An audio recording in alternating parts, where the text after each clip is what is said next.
Bismillahirrahmanirrahim. Assalamualaikum warahmatullahi wabarakatuh. Alhamdulillah, la haula wala quwwata illa billah. Ashhadu an la ilaha illallah wahdahu la syarikalah wa ashhadu anna muhammadan abduhu wa rasuluh la nabiyya ba'dah, amma ba'd. Yang kami hormati dan kami banggakan Bapak Kiai Haji Abdul Wahid Sahari MA, orang tua kita, pendiri Yayasan Pesantren Al-Islah sekaligus pengasuh Pondok Pesantren Al-Islah. Yang kami hormati Kepala Kementerian Agama Kabupaten Pandeglang yang diwakili oleh Pak Haji Mumu, Bapak Pengawas Pembina Pak Supriyadi, Bapak Kepala Desa Kananga Pak Ade, asatid dan asatidah, ada Ibu Hajah Imas, ada Ustadz Ihsan Haji Ihsan AWS, ada Pak Iwan, Pak Haji Iwan dan Pak Ustadz Rudi. Wabil khusus sahabat saya, Ustadz saya yang pertama kali bertemu dengan saya di Kananga pada saat kedatangan pertama 20 tahun yang lalu, Ustadz Haji Endang Rukmana yang juga anggota DPRD Provinsi Jambi, para alumni, asatid, asatidah, para orang tua wali murid beserta santriwan dan santriwati yang insya Allah dimuliakan oleh Allah Subhanahu wa Ta'ala, amin.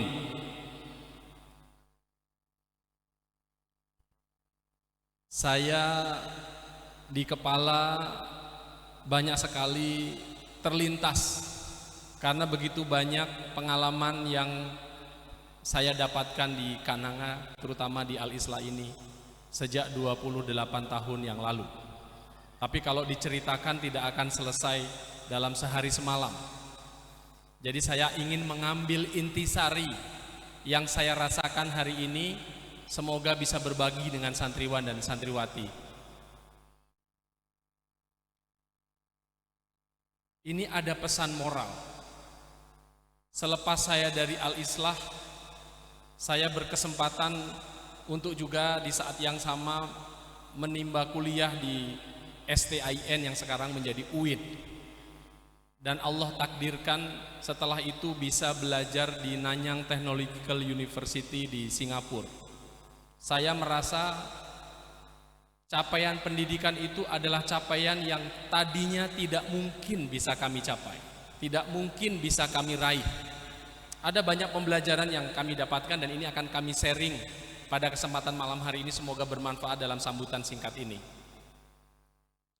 Ketika saya merasa bahwa ini adalah capaian yang tidak mungkin tapi dapat dicapai, tahun 2008 saya pulang ke Lampung. Ustadz Ihsan pernah, Pak Kiai Haji Abdul Wahid Sahari pernah ke kampung saya.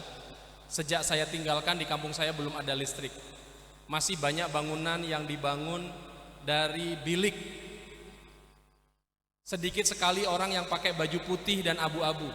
Saya bisa mesantren di Al-Islah menjadi satu capaian yang luar biasa dari sebuah kampung yang masih sangat jauh tertinggal. Ketika 2008 saya meraih gelar master dari Singapura, saya pulang. Saya merasa bahwa ada capaian yang luar biasa. Saya merasa ada sedikit kebanggaan. Tapi tiba-tiba saya melihat kampung halaman saya sudah berubah. Apa perubahannya Bapak dan Ibu sekalian? Sudah tidak ada rumah yang terbangun dari bilik. Sudah banyak anak-anak sekolah pakai putih dan abu-abu. Ekonomi masyarakat terlihat menjadi sedikit lebih maju. Lalu saat saya dijemput oleh almarhum bapak saya tanya ke bapak, Pak, kok kampung kita sekarang lebih maju? Ini ada apa? Lalu bapak saya bilang, ini sejak ada Naryo. Saya tanya ke bapak saya, Pak, Naryo itu siapa? Loh, kamu lupa, kamu punya teman waktu kelas 5 SD namanya Sunaryo, itu drop out dari sekolah lalu kerja di Palembang, bekerja di pabrik kerupuk. Drop out karena orang tuanya tidak mampu menyekolahkan dan membayar sekolahnya lagi. Dulu masih ada bayaran SPP, dan lebih memilih bekerja untuk menjadi bagian daripada penyokong ekonomi keluarga. Lalu saya ingat yang namanya Naryo. Begitu sampai rumah saya datang, ternyata Naryo adalah saudagar kerupuk yang membuat 3 pabrik kerupuk di kampung saya. Nanti akan saya kaitkan dengan apa yang saya dapatkan di Al-Islah, dan kemudian ini menjadi cambukan yang luar biasa buat kita semua, dan nanti kita akan menjadi bangga bagaimana kita bisa berada di Al-Islah. Saat itu kebanggaan saya bisa S2 runtuh. Saat itu gelar master menjadi tidak ada yang bisa dibanggakan lagi, karena ada anak lulusan kelas 5 SD yang drop out tiba-tiba mampu memberikan kontribusi 75% warga di kampung saya bisa bekerja, bisa bangun rumah, bisa nyekolahin anaknya, bisa beli motor, dan ekonominya meningkat. Seorang kelas 5 SD, ada satu hal yang harus kita ingat ketika kita bertanya, siapa orang yang paling bermanfaat, yang paling istimewa di dalam kehidupan kita? Khairun nas anfa'uhum linnas. Mungkin kita belajar itu, tapi kemudian ada seorang Naryo yang memberikan manfaat lebih di tengah-tengah masyarakat. Terpukul jiwa saya, terasa saya menjadi tidak ada apa-apanya, dan padahal ini kita belajar di Al-Islah.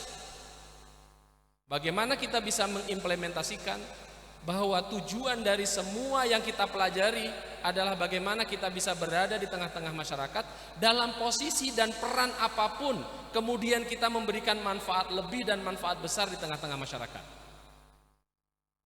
Jadi ketika besok teman-teman alumni Al-Islah akan dilepas dan menjadi alumni dari Al-Islah, saya berpesan, karena pesan saya, kesadaran saya agak sedikit terlambat.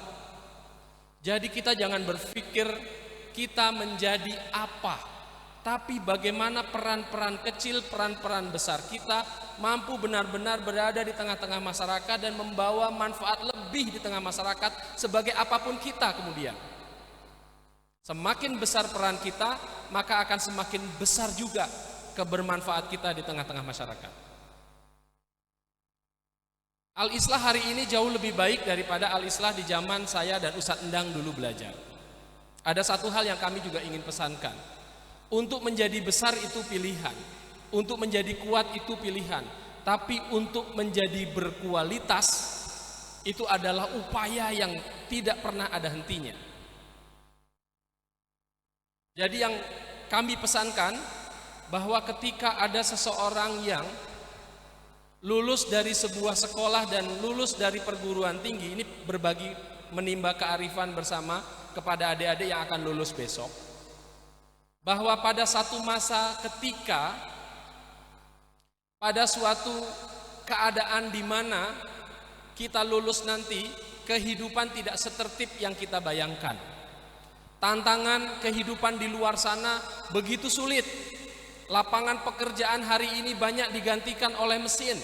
Tahun 2015 saya berkunjung ke salah satu SMKN di Kota Serang. Lalu kepala sekolahnya bilang kepada saya, Pak Fitron, alhamdulillah ini anak-anak kelas 3 belum lulus, insya Allah lulus langsung bekerja di Astra. Waktu itu Marga Mandala Sakti, langsung bekerja di Marga Mandala Sakti. Betul, lulus kerja menjadi penjaga tol. Itu tahun 2015. Apa yang terjadi? Tahun 2017 mereka demo ke DPRD, ke Komisi 5, mereka bilang, Pak, kami di PHK karena penjaga tol hari ini digantikan dengan mesin. Tantangan dunia lapangan pekerjaan ke depan akan sangat ditentukan oleh adaptasi. Begitu cepat pertumbuhan dan perubahan teknologi itu ada. Jadi kami berpesan kepada adik-adik semua, teknologi berkembang, teknologi berubah sangat cepat. Apa yang kita kejar hari ini pada saat sudah mampu kita capai, dunia sudah berubah. Maka ada satu hal yang tidak berubah, Yang ini sulit dicapai, tapi kalau kita sudah mampu mencapainya, kemudian ini akan menjadi bekal dalam menghadapi masa depan yang penuh dengan ketidakpastian. Apa itu? Leadership. Itu yang kami dapatkan di Al-Islah, ditempa oleh Ustadz Ihsan di pesantren Al-Islah ini untuk berjuang menghadapi keterbatasan yang ada. Ihtifalan hari ini jauh lebih istimewa dari zaman kami. Kami penuh dengan keterbatasan, tapi saat itu di tengah keterbatasan kita mencoba untuk menghadirkan sesuatu yang istimewa. Apa pesannya? Kalau kita di dalam sebuah lembaga pendidikan mendapatkan keterbatasan yang ada, lalu kemudian teman-teman berjuang untuk menghadirkan keistimewaan di tengah-tengah keterbatasan, itulah dunia sebenarnya yang akan kita hadapi setelah kita lulus nanti. Semuanya tidak seistimewa, semua tidak setertib, semua tidak tertata seperti yang kita harapkan. Penuh ketidakpastian, tapi keterbatasan yang kita hadapi di Al-Islah ini menjadi bekal bahwa kita sudah tertempa untuk menghadapi keterbatasan dan mencoba menghasilkan keistimewaan di masa depan. Ini yang kami rasakan, tempaan yang luar biasa. Kami berdiskusi leadership bisa saja di teras masjid dengan Ustadz Ihsan. Kita berdiskusi tentang kepemimpinan bisa jadi sambil mandi di Cikonjong dengan Ustadz Endang. Tapi di situ justru adalah bekal yang sangat luar biasa yang kami dapatkan dan bermanfaat hari ini ketika kita mencoba untuk menapaki kehidupan yang tidak ada jaminan dan penuh ketidakpastian. Jadi adik-adik semua, keterbelakangan, ketertinggalan menjadi modal bagi kita untuk bisa survive dan beradaptasi kepada kehidupan yang sulit di masa yang akan datang. Tapi kemajuan yang kita harapkan untuk bisa setara dengan lembaga pendidikan yang ada adalah cita-cita kita bersama di masa yang akan datang. Jadi pesan kunci yang kami ingin pesankan sebagai alumni, perbaiki terlebih dahulu langkah kita, mindset kita. Setelah lulus, apa yang akan kami sumbangkan kepada bangsa ini? Yang akan kita sumbangkan kepada bangsa ini adalah ketika kita lulus dan hadir di tengah masyarakat sebagai orang yang punya komitmen ingin memberikan manfaat terbaik kepada bangsa ini. Lalu yang kedua, perbaiki jalan kita. Kita ingin menempuh jalan-jalan kehidupan ini untuk menjadi orang yang berada di depan, untuk menjadi orang yang ada di samping, karena kita harus menjadi panutan, karena kita ingin menjadi idola, karena kita ingin menjadi tauladan di tengah-tengah masyarakat kita. Apa yang kita hadirkan menjadi contoh kebaikan, cahaya kebaikan dan cahaya perubahan adalah misi dari alumni Al-Islah. Bapak dan Ibu sekalian yang berbahagia, catatan kunci ini menjadi pesan kami sebagai alumni, mewakili alumni Al-Islah semua angkatan. Semoga adik-adik semua yang lulus esok hari akan menjadi alumni yang membanggakan. Galaksi akan menjadi generasi emas juga. Insya Allah sudah banyak alumni Al-Islah yang hari ini bisa membanggakan Al-Islah. Tapi kebanggaan itu bukan sebagai apa kita hari ini, tapi seberapa kita memberikan manfaat untuk bangsa dan seberapa memberikan manfaat kita kepada masyarakat. In uridu ilal islaha mastata'tu. Wassalamualaikum warahmatullahi wabarakatuh.